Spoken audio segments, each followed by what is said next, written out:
do this and do that and take it to our parent and say, look, and the parent will take it and act as if it's a work of Mozart mixed with Beethoven mixed with Bach. Oh my goodness, this is so beautiful. Hang it up in the house. Making the most over the nonsense that the baby has made. But you love the baby, you cherish the baby. And the baby himself, herself, was born with the intrinsic desire to please you. But then the baby grows up, and all it can do is stare at women on the train and fantasize about making people's daughters naked all day long. And Jesus is right next to you on that train. Right next to you when you are lying. Right next to you when you are stealing 2 pennies each from all the bank accounts because you saw it on Set It Off and you want to build up your material wealth and you don't think that the algorithm will notice 2 pennies from all the bank accounts. You don't see what I do for you, he says.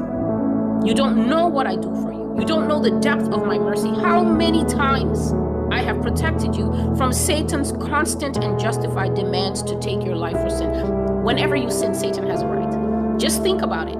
You need to consciously set your mind in the truth of what God is saying here.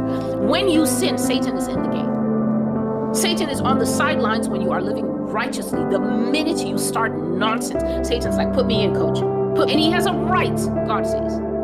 Satan has the right to strike you with a heart attack when you're having an affair so that you can die there and the paramedics can come and say, oh, well, ma'am, are you sure you're the wife? Because he died at this address with this lady she called.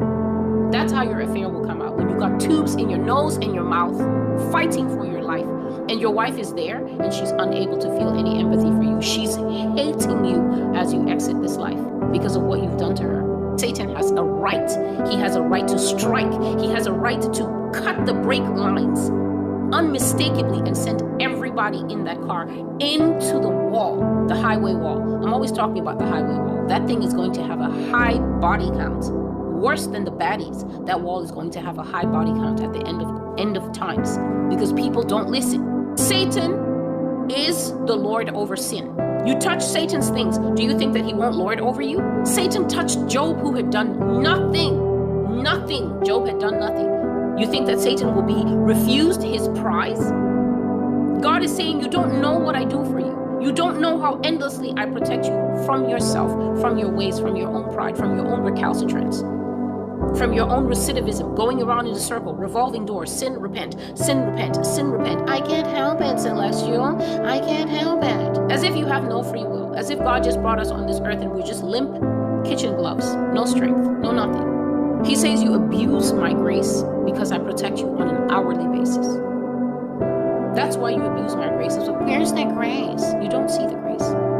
Me being here is grace to you. God warning you ahead of time. God doing it in such a way that when the news starts to break, your heart isn't shattering the way some people's hearts will shatter. Whatever news it is, pick any news, pick any video here on the Master's Voice Prophecy blog. When that news begins to break, you will find to your shock that you have this cushion on the inside. There's a cushion there. Why? Because somebody loved you enough to tell you ahead of time, to tell you how it's going to go, how it's going to act, who's going to do it.